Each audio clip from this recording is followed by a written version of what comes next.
మాకు అర్థమైంది ఏంది అని అంటే కాంగ్రెస్ హయాంలో బీఆర్ఎస్ పార్టీని ఎదుర్కొనే పరిస్థితి లేదు. ఏవైతే వీళ్ళు బీఆర్ఎస్ పార్టీని ఆ విమర్శలు చేసుకుంటూ వచ్చారో, చిన్న చిన్న తప్పిదాలు ఎక్కడన్నా బీఆర్ఎస్ పార్టీలో చిన్న చిన్న సంఘటనలు అనుకొని జరిగితే మైకులు పగిలేటట్టుగా స్పీచ్లు ఇచ్చారు. కానీ ఐరన్ లెగ్ కాంగ్రెస్ పార్టీ అధికారంలోకి వచ్చిన తర్వాత ఏం జరిగింది? 4 ప్రాజెక్టులు కొట్టుకుపోయినాయి. ఇప్పటి వరకు సుంకిశాల పంప్ హౌస్ మొత్తం మునిగిపోయింది. దాని మీద ఇంతవరకు అతిగతి లేదు. ఒక కమిటీ వేసినామన్నారు, దాని మీద మాట్లాడరు. ఖమ్మం జిల్లాలో పెద్దవాగు మీద ప్రాజెక్టు టోటల్ ప్రాజెక్టే కొట్టుకుపోయింది, దాని మీద మాట్లాడరు. ఇట్లా అనేక 1 కాదు 2 కాదు 4 ప్రాజెక్టులు కాంగ్రెస్ వచ్చినాక కొట్టుకుపోయింది. ఏం మాట్లాడినా ఏం చెప్పినా ఏమంటారంటే మెగా కృష్ణారెడ్డి గారు కడుతున్న ప్రాజెక్టు కాబట్టి దాన్ని ఎవరు ముట్టుకోవడానికి వీల్లేదు.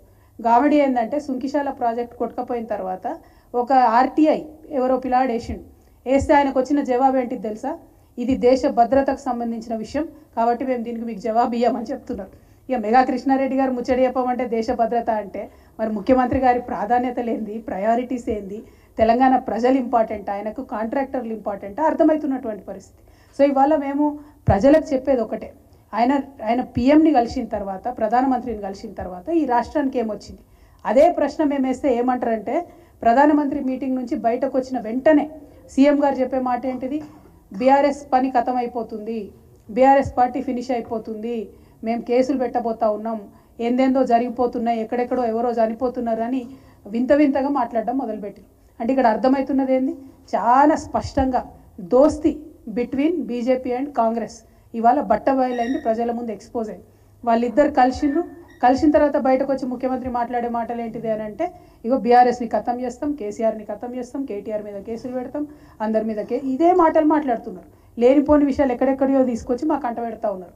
అంటే కల్వకుంట్ల కుటుంబం మీద టార్గెట్ తప్ప, బీఆర్ఎస్ పార్టీ మీద టార్గెట్ తప్ప ఇంకో ఆలోచన కనబడతలేదు. మా కల్వకుంట్ల కుటుంబం అంటే కట్టుబాట్లతో ఉండేటటువంటి కుటుంబం. ఎప్పుడు కూడా మేము లైన్ దాటలేదు. నేను ఎంపీగా ఉన్నప్పుడు, ప్రజాప్రతినిధిగా ప్రజలు ఎన్నుకున్నటువంటి వ్యక్తిగా నేను ఎంపీగా ఉన్నప్పుడు కూడా ఎప్పుడు కూడా మా జిల్లాలో మా ఎమ్మెల్యేలు కాదని నేను మా జిల్లాకు పోలేదు. ఎప్పుడు కూడా ప్రోటోకాల్ వైలేషన్ చేయలేదు. ఇలా ఏం జరుగుతుందండి ఈ రాష్ట్రంలో? నిన్న ప్రధానమంత్రి గారిని కలిసి వచ్చినాక ముఖ్యమంత్రి గారు బాహాటంగా ప్రకటించారు, ఎస్ మా అన్న తిరుపతి రెడ్డి నా కాన్స్టిట్యున్సీ చూసుకుంటారని. మంచిది, కాంగ్రెస్ ఇన్ఛార్జ్గా ఆయన చూసుకోవచ్చు, ఇబ్బంది లేదు. కానీ కలెక్టర్ గారు ఎందుకు ఆయనకు ఎదురెళ్ళి స్వాగతం చెప్పాలి?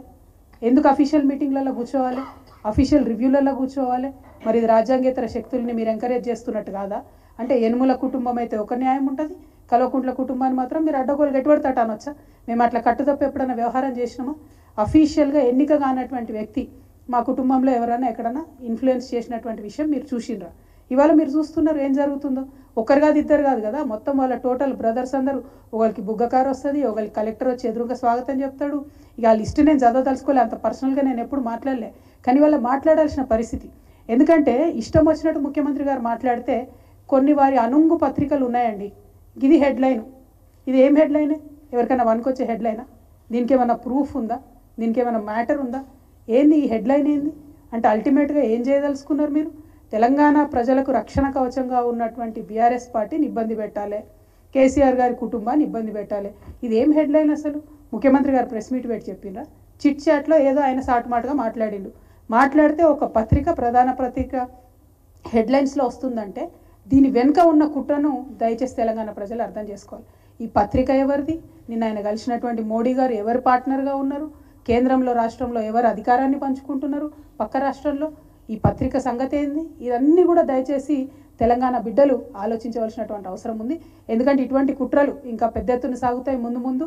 వాళ్ళు చాలా ప్రయత్నాలు ఇదివరకే చేసిండ్రు, ఇంకా కూడా పెద్ద ఎత్తున ఆ ప్రయత్నం చేస్తారు. కాబట్టి దయచేసి తెలంగాణ ప్రజలు ఆలోచించుకోవాలి.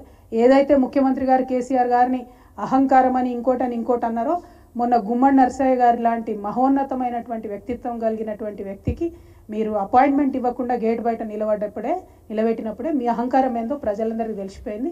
మీ కుటుంబ పాలన ఏందో రోజు మీ యొక్క కుటుంబ సభ్యుల వ్యవహార శైలి బట్టి తెలిసిపోతూ ఉన్నది. సో అహంకారానికి, కుటుంబ పాలనకు కేర్ ఆఫ్ అడ్రస్ ఇవాళ ఎవరు అంటే యనుమల రేవంత్ రెడ్డి గారు అని ప్రజలందరూ కూడా అనుకునేటటువంటి పరిస్థితి వచ్చిందని మీ అందరికీ తెలియజేస్తూ, మళ్ళొకసారి తెలంగాణ వాదులు, తెలంగాణ ప్రజలు జాగ్రత్తగా ఉండాలి.